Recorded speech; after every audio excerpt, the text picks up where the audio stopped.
여룻바알이라 하는 기드온과 그를 따르는 모든 백성이 일찍이 일어나 하롯셈 곁에 진을 쳤고 미디안의 진영은 그들의 북쪽이요 모레산 앞 골짜기에 있었더라. 여호와께서 기드온에게 이르시되 너를 따르는 백성이 너무 많은즉 내가 그들의 손에 미디안 사람을 넘겨주지 아니하리니 이는 이스라엘이 나를 거슬러 스스로 자랑하기를 내 손이 나를 구원하였다 할까 함이니라. 이제 너는 백성의 귀에 외쳐 이르기를 누구든지 두려워 떠는 자는 길라 산을 떠나 돌아가라 하라 하시니 이에 돌아간 백성이 22,000명이요 남은 자가 10,000명이었더라. 여호와께서 또 기드온에게 이르시되 백성이 아직도 많으니 그들을 인도하여 물가로 내려가라. 거기서 내가 너를 위하여 그들을 시험하리라. 내가 누구를 가리켜 내게 이르기를 이 사람이 너와 함께 가리라 하면 그는 너와 함께 갈 것이요 내가 누구를 가리켜 내게 이르기를 이 사람은 너와 함께 가지 말 것이니라 하면 그는 가지 말 것이라 하신지라. 이에 백성을 인도하여 물가에 내려가매 여호와께서 기드온에게 이르시되 누구든지 개가 핥는 것 같이 혀로 물을 핥는 자들을 너는 따로 세우고 또 누구든지 무릎을 꿇고 마시는 자들도 그와 같이 하라 하시더니 손으로 움켜 입에 대고 핥는 자의 수는 300명이요 그 외의 백성은 다 무릎을 꿇고 물을 마신지라.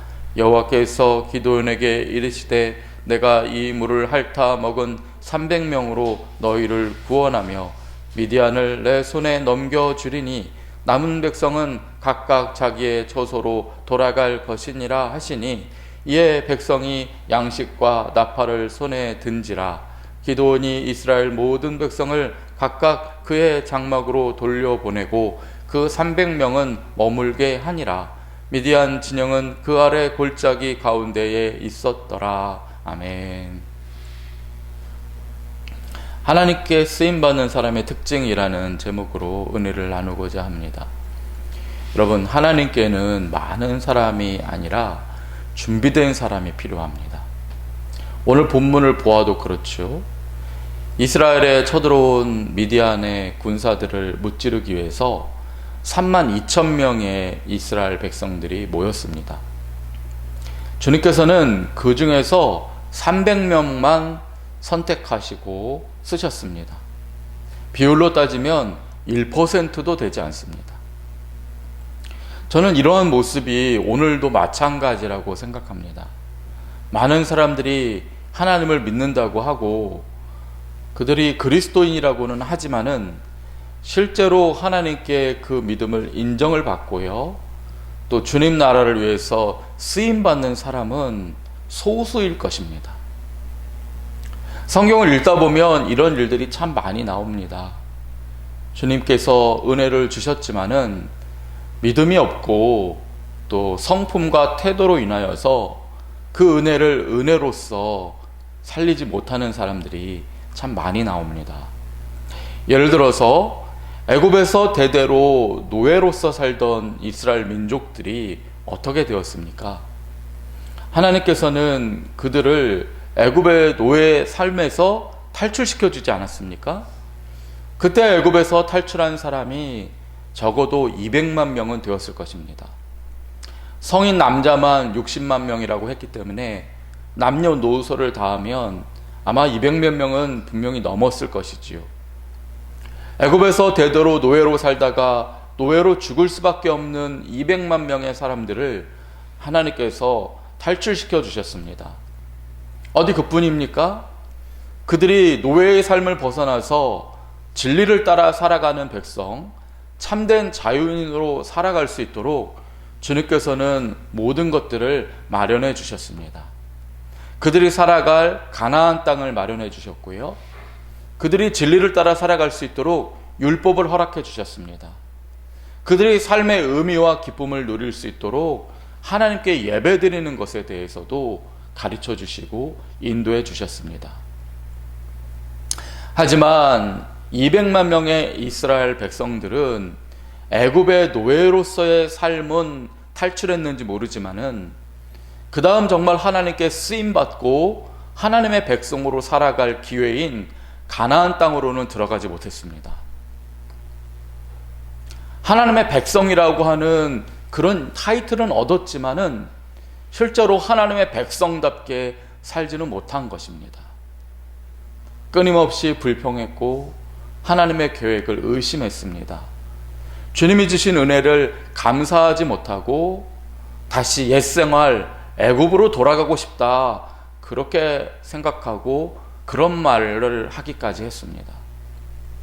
결국 주님께서 은혜를 주시더라도 그 은혜를 받을 그릇이 되지 못하니 200만 명의 사람들은 여호수아와 갈렙을 빼놓고는 다 사막에서 죽게 되었습니다. 바울은 갈라디아에서 우리에게 이렇게 말합니다. 형제들아, 너희가 자유를 위하여 부르심을 입었으나 그러나 그 자유로 육체의 기회를 삼지 말고 오직 사랑으로 서로 종노릇하라 말씀하고 있습니다. 바울의 말에 의하면 우리가 자유를 위하여서 부르심을 입었다는 것입니다. 예수님께서 우리를 구원하여 주셨지요. 죄악의 사슬을 끊어주셨습니다. 그것은 이렇게 얻어진 자유로 서로 종노릇하고 참 자유인으로 살아갈 수 있도록 기회를 주신 것입니다. 그런데 많은 그리스도인들이 이 기회를 얻었지만 어떻게 살아가고 있습니까? 주님께서 주신 자유가 육체의 쾌락을 누릴 그러한 변질된 자유로 변질되는 것이지요. 얼마나 많은 사람들이 예수를 믿는다고 하면서도 자신의 육체의 만족을 위해서 주님이 주신 자유를 남용하고 있습니까? 믿는 사람이라고 하지만 믿지 않는 사람과 구별되지 않는 삶을 살아가는 그리스도인들이 얼마나 많이 있습니까? 안타까운 말씀이지만은 이러한 사람들은 애굽의 노예 생활에서는 풀려났지만 가나안 땅에는 들어가지 못한 이스라엘 백성들과 똑같다고 저는 봅니다. 그리스도인이라고 하고 죄의 사슬로부터는 풀려났지만 천국 백성이 되지는 못할 것입니다. 오늘 말씀을 보게 되면 32,000명의 사람들 가운데 하나님의 군사로 선택받은 사람은 300명 뿐이었다는 것을 알 수가 있습니다. 그들은 나머지 3만여 명의 사람들과 뭐가 달랐을까요? 제가 발견한 바로는 겸손함이었습니다. 3만여 명의 사람들은 교만했고 300명의 사람들은 겸손했다. 저는 그렇게 생각합니다. 교만한 사람들은 쉽게 두려움에 빠지고 동시에 교만한 사람들은 또 쉽게 만용에 사로잡힙니다. 3만여 명의 사람들은 그와 같은 사람들이었다는 것을 오늘 말씀을 통해서 보게 됩니다. 첫 번째로 그들 중에 22,000명은 두려움에 떨었습니다.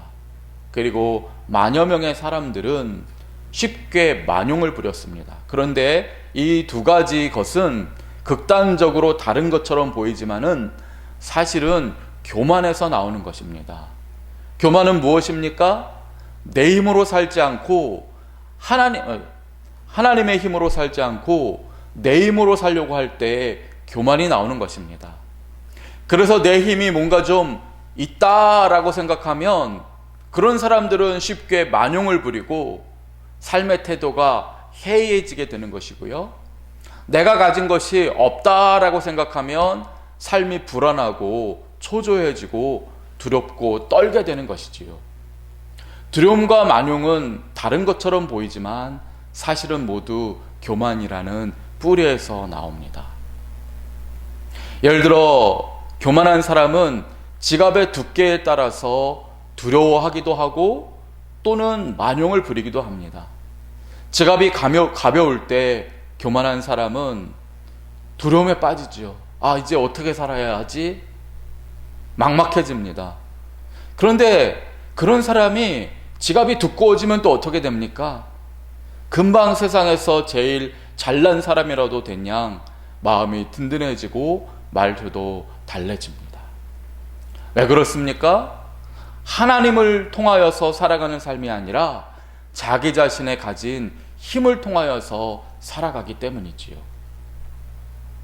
지금 미디안 군대를 물리치겠다고 32,000명의 이스라엘 백성들이 모여들었습니다. 그런데 주님께서는 그들 가운데 교만하여서 자신이 가진 군사력이 너무나 적어서 두려움에 떠는 사람들을 돌려보내라고 말씀하십니다. 이제 너는 백성의 귀에 외쳐 이르기를 누구든지 두려워 떠는 자는 길르앗산을 떠나 돌아가라 하라 하시니 이에 돌아간 백성이 22,000명이요 남은 자가 10,000명이었더라. 그렇게 말씀하고 있지 않습니까? 이제 또 하나님께서는 반대의 사람들도 보내려고 하십니다. 여호와께서 기드온에게 이르시되 누구든지 개가 핥는 것 같이 혀로 물을 핥는 자들을 너는 따로 세우고 또 누구든지 무릎을 꿇고 마시는 자들도 그와 같이 하라. 주님께서 기드온에게 명령하시지요. 교만한 사람들은 어땠습니까? 10,000명이 있다는 것입니다. 하나님께서 선택한 10,000명, 22,000명은 떨어져 나갔는데 이제 10,000명이나 되니 누가 쳐들어와도 나는 다 이길 수 있다는 것입니다. 경계 따위는 필요 없다. 어디서든 적이 쳐들어오면 나야말로 적의 목을 베고 나라를 지킬 영웅이 될 것이다. 이런 헛된 망상에 사로잡혀 있는 사람들이 무릎을 꿇고 물을 마셨습니다. 사주 경계하지 않고 교만 그리고 또 만용에 사로잡힌 것입니다. 하나님께서는 또 이와 같은 사람들을 걸러내시고 300명만을 선택하셨던 것입니다. 그러면서 주님께서 주신 말씀이 사사기 7장 2절 하반절에 이렇게 기록되어 있습니다. 이는 이스라엘이 나를 거스려 스스로 자랑하기를 내 손이 나를 구원하였다 할까 함이니라. 그렇게 말씀하시죠. 하나님의 역사는요, 겸손한 사람들이 이루어가는 것입니다. 교만한 자의 그 교만이 완전히 꺾여져야만 하나님의 선택을 받게 되고 또 하나님의 쓰임을 받게 되고 하나님 나라의 백성으로서 영원한 천국을 누리게 되는 것입니다. 기드온과 300의 용사는 죽었다 깨어나도 미디안의 병사들을 이길 수가 없습니다. 그래서 그들은 오로지 하나님만 바라보고 하나님을 의지하고 살 수밖에 없었지요. 여러분, 우리에게 능력이 없고 있음은 중요한 문제가 아닙니다. 가진 것이 얼마나 많고 적다고 하고 하는 것은 아무런 문제가 되지 않습니다. 오직 중요한 것은 하나님께서 우리의 힘이라는 것을 믿느냐 믿지 못하느냐, 그것이 중요한 문제인 것입니다. 만약 우리가 우리 인생 가운데서 무엇이 없기 때문에 두려워하는 인생이라면, 또는 반대로 무엇을 가지고 있기 때문에 그것으로 인해서 든든한 마음을 가진 그런 인생이라면 여전히 우리는 겉으로는 그리스도인이지만 세상 사람들과 다를 것이 없습니다. 하나님께서는 그런 자들과 함께하지 않을 것입니다. 오늘 오로지 겸손한 마음으로 있든지 없든지 높든지 낮든지 우리의 형편이 어떠하든지 간에 오로지 하나님만 바라보는 그 겸손의 백성으로 주님께 쓰임받는 저와 여러분이 되시기를 주님의 이름으로 축원드립니다. 아멘. 기도하겠습니다. 주님, 32,000명의 사람들 가운데 선택된 300명 그 용사들처럼 200명의 사람들 가운데 유일하게 가나안 땅에 밟은 여호수아와 갈렙처럼 오늘 이 땅을 살아가는 우리 모두가 하나님만 바라보게 하여 주옵소서. 무엇을 가졌다라고 해서 우쭐해지지 않게 하시고 무엇이 없다고 해서 두려워하는 자들이 되지 않게 하시며 오로지 하나님만 바라보며 살아가는 주의 백성 되게 하여 주옵소서. 그리하여 주님께서 선택하신 백성, 이름뿐인 그리스도인이 아니라 참으로 하나님 나라의 영광을 경험하게 될 그러한 복된 백성으로 살아가게 하여 주옵소서. 이 차가운 새벽 가운데 주님 앞에 부르짖는 저희들에게 믿음을 주시고 용기를 주시고 능력을 허락하여 주옵소서. 주님이 함께 하심을 믿고 감사드리며 예수님 이름으로 기도드립니다. 아멘.